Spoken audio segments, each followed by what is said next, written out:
Добредојавте дечки во видеата кои се пократки за туторијали за Linux, за како да се запознаете со Linux оперативниот систем и да се снаоѓате во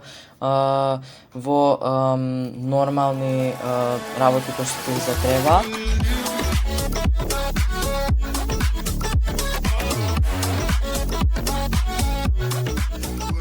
Во ова видео јас ќе ви покажам како да форматирате USB со било која на KDE Desktop Environment-от на Fedora, но ќе работи за било која Linux дистрибуција која што го користи KDE Desktop Environment-от.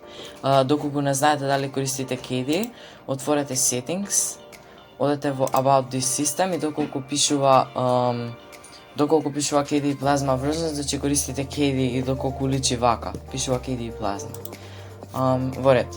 Сега ќе го ставите вашето USB во компјутерот. И ете го. Ќе го отворите Application Launcher-от и ќе напишете, ќе пребарате за KDE Partition Manager. Ќе го кликнете и ќе го напишете вашиот пасворд што сте го ставили.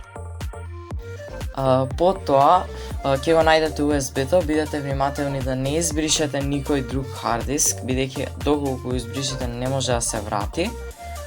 USB-то е ова, flash drive, кај мене, и ќе кликнете New Partition Table. Ќе кликнете Create New Partition Table. Потоа кликате на Unallocated и кликате New. И тука можете да наместите како сакате да го форматирате USB-то. Доколку сакате да ви биде компатибилно само со Windows и највеќе компатибилно со Windows, може да работи и на некои други работи, ќе користите NTFS. Доколку сакате да биде компатибилно со се, ќе користите FAT32. Тоа ја што ќе го направам, ќе користам FAT32. Тука можете да го напишете името, ќе напишам USB и можете да ставите големина највеќе нели треба и само кликате ОК. Значи FAT32, пишувате име и кликате ОК. И доколку сте сигурни дека направивте секако што треба, ќе кликнете Apply. И ќе кликнете Apply Pending Operations. Ова ќе биде брзо.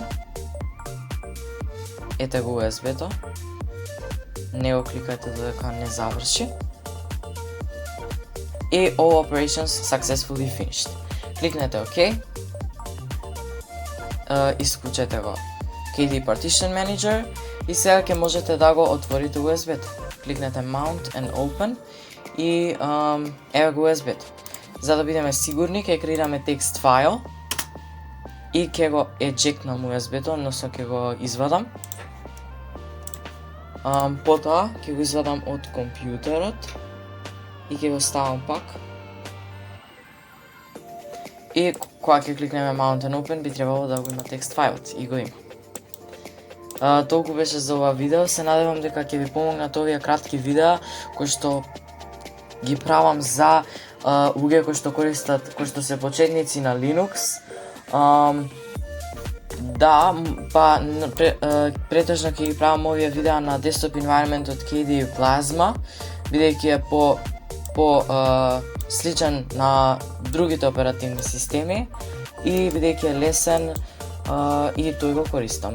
Така да се гледаме во ново видео. Чао!